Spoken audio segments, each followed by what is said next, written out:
Hi, and welcome to Authors Learning as We Grow. Let us unite. We're fairly new on YouTube and using its services to help others. But that's our goal, to help others promote their works of art that can help someone else and tell about what worked or didn't work on our writing journeys so you wouldn't make the same mistakes, or at least just so you are aware. We will have different segments, either interviewing an author, a writer, publisher, or an individual surrounding the writing industry, and also brief videos with tips and tricks to being successful in your writing journey. With no further ado, we have a special guest on today. I would like to take the privilege to introduce a new writer, fairly new writer, who've written articles in the Post, and a first author, father, son, and husband, my husband, Dr. Mark Echols. Welcome to Authors Learning as We Grow, Let Us Unite. So, Dr. Mark Echols, how are you feeling today? I'm doing good. Thank you. That is great. It is wonderful to have you here. Thank you for having me.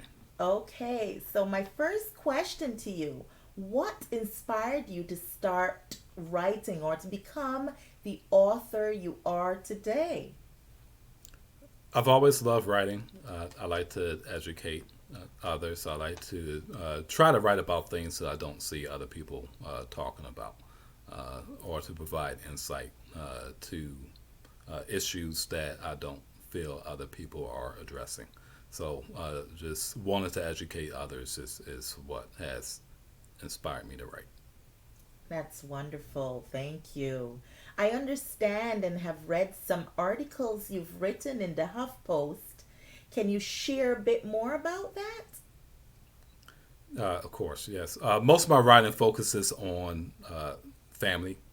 My background, my field of expertise is human behavior, and the particular focus I have is on black families, relationships, and functioning. So pretty much all of my writing is going to be related to that subject in some way. Families, functioning, fatherhood, and so pretty much all of my articles addresses that general topic in some way.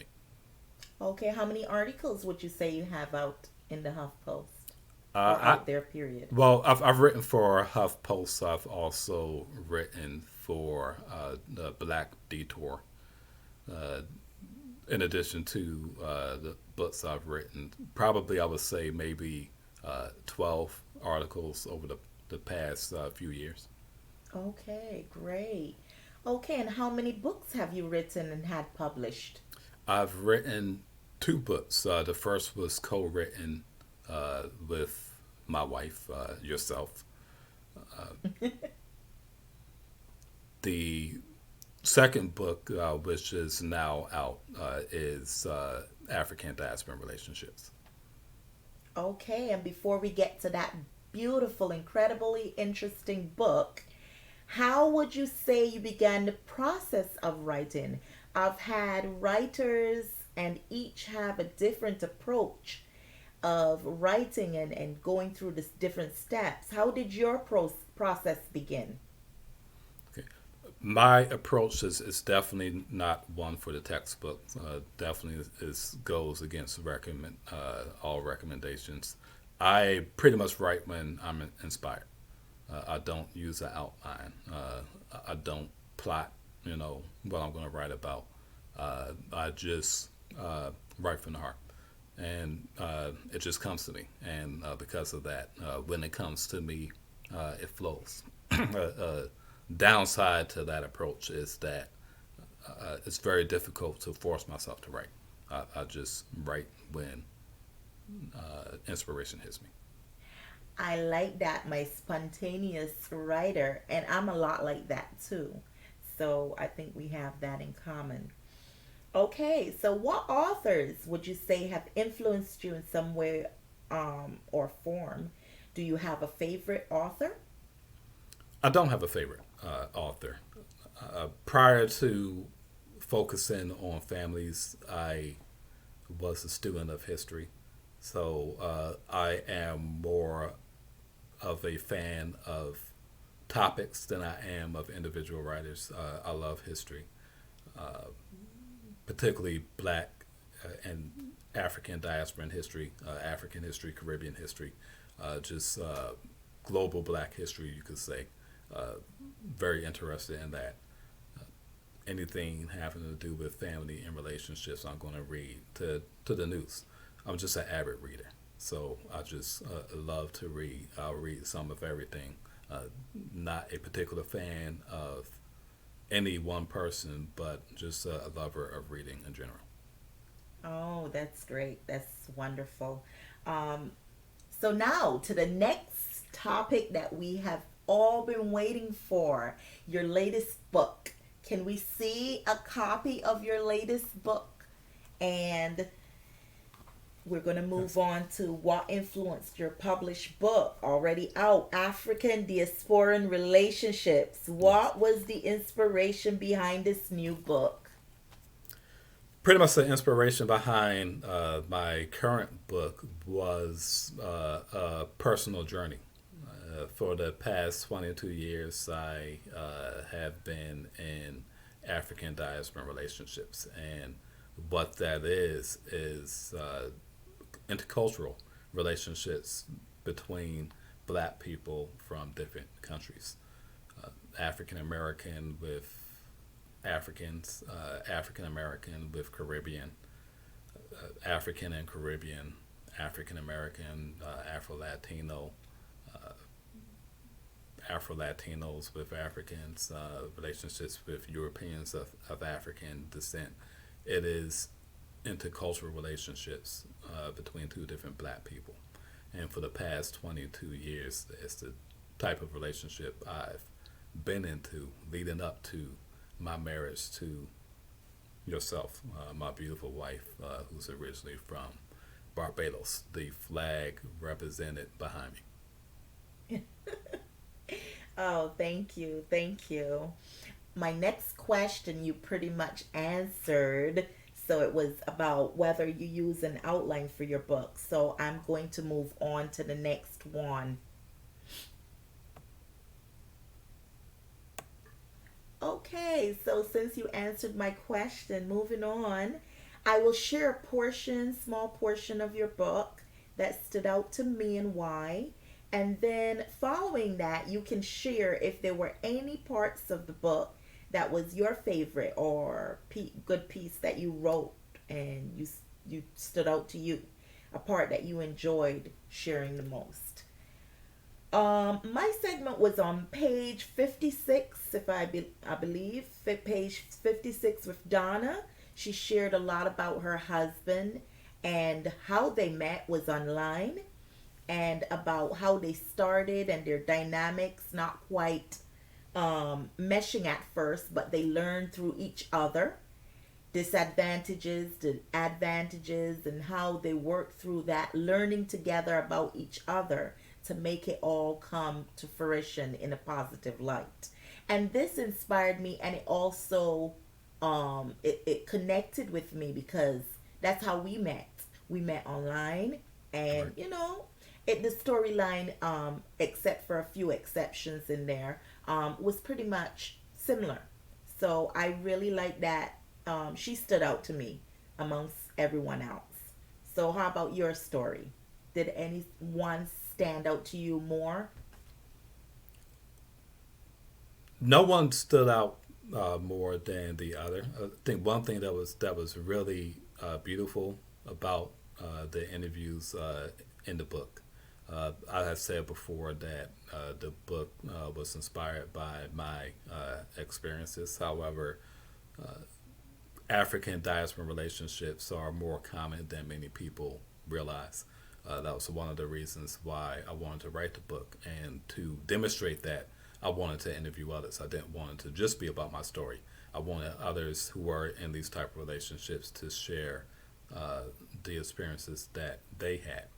And one thing that was just so wonderful about those interviews is that they were able to uh, demonstrate some of the challenges of these relationships, some of the barriers to these relationships, of some of the fears of dating somebody from a different culture, and they were able to explain how they were able to overcome those challenges. So I couldn't have asked for anything more than what they gave. Right, right.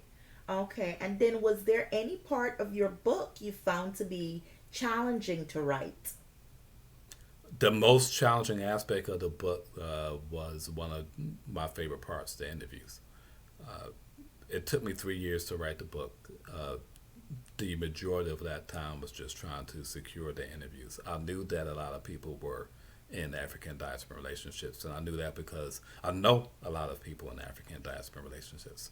But it's very difficult to get people to share their story. And even though I changed the names, I changed the locations, I did everything I could to protect the confidentiality of my participants, still people were very reluctant to agree for an interview. So that was the most challenging part. Okay, okay. And I was thinking, oh, wouldn't people want this opportunity to have themselves portrayed in a book? But then, yeah, I see the privacy issues. It consists of two Right. people, so yeah, probably so. I also know that you have an African diasporan relationship group on Facebook. I recently became a member and I love the discussion that is on there. I have taken part, an active role in there as well. And I am enlightened. So, can you share a little more about this special group? Yeah, the group is predates the book, and a lot of the discussions that a lot of the insight that is discussed in the book, I should say, comes from the group. I created the group for dialogue for those in African diaspora relationships, and I did so because I didn't see much discussion about intercultural relationships between black people.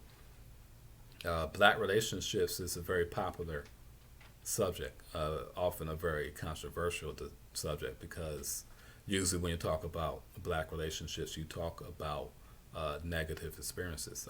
It's unfortunate, but that tends to be the dominant uh, theme when you talk about black relationships. So you talk about the struggles that people have connecting with each other.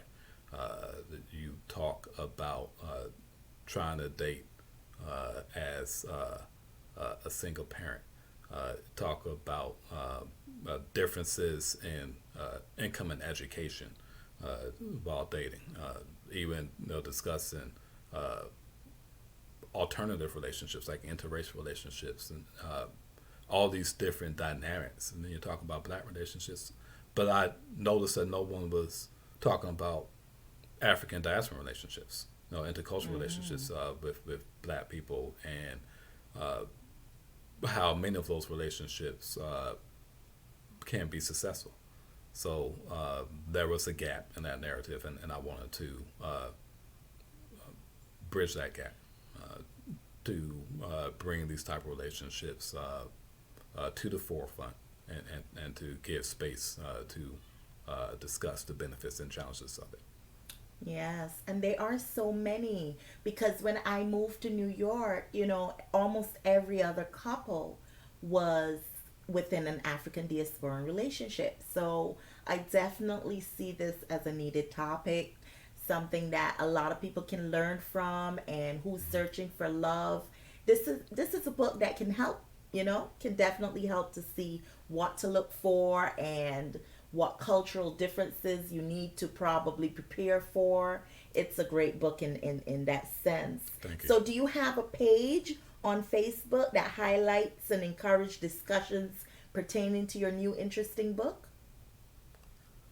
Well, two pages. I have a page that's dedicated to the book, and also my group African Diaspora Relationships also highlights my book. Actually, the cover of the book is the banner of the page. So both of those areas are places you could go to if you want to know more about the book and discuss uh, what's in there. Okay.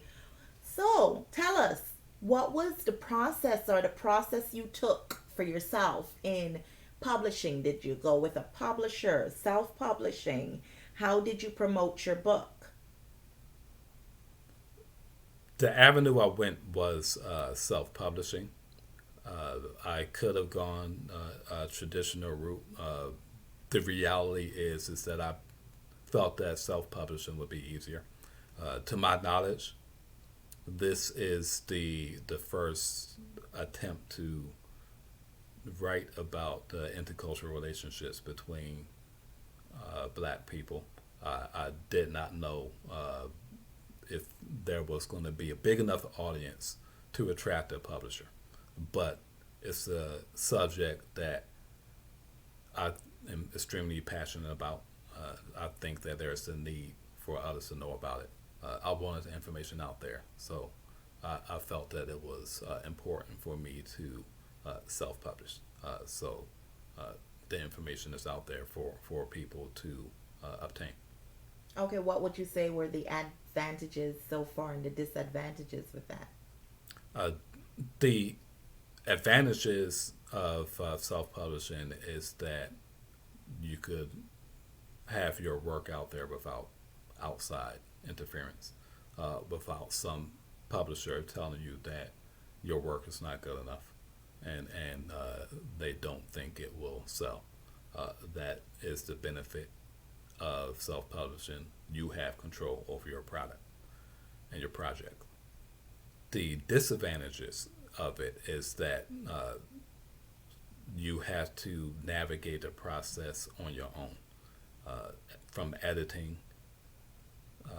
your book to proofreading your book, uh, to formatting your book, to advertising.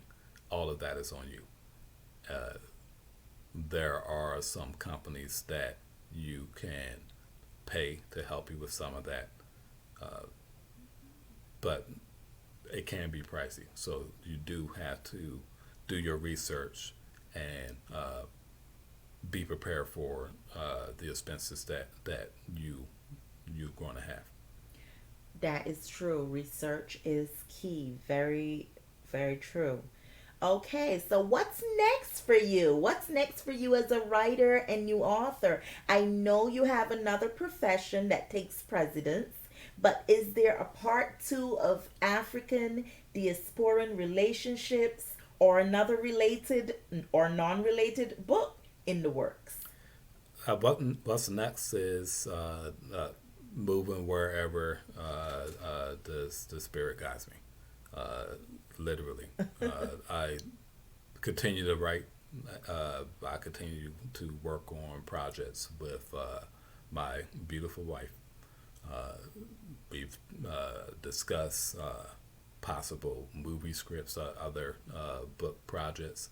Uh, African diaspora relationships is a subject that we're both passionate about.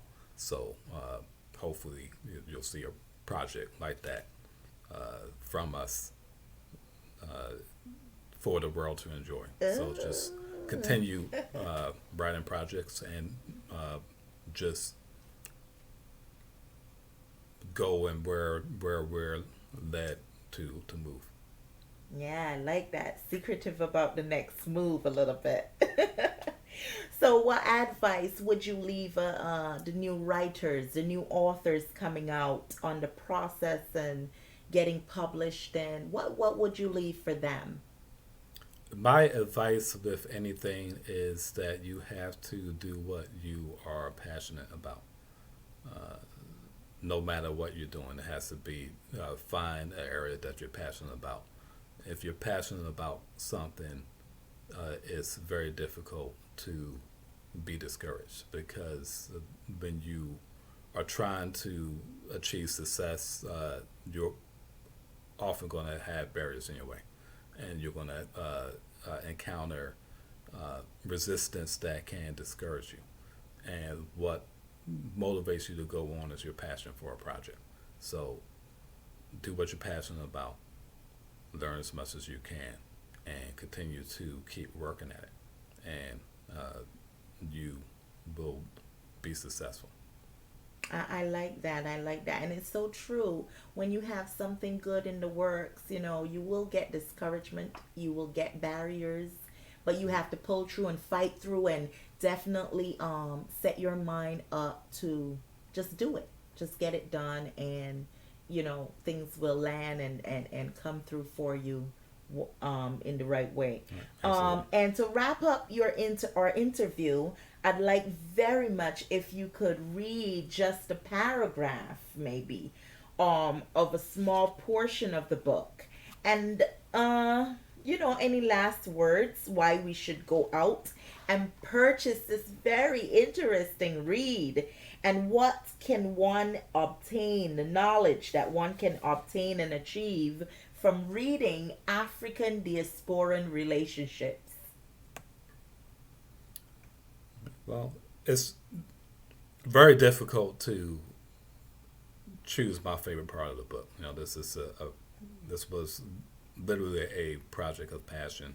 I put a great deal of love into it, so it's almost like uh, being asked to choose a favorite child.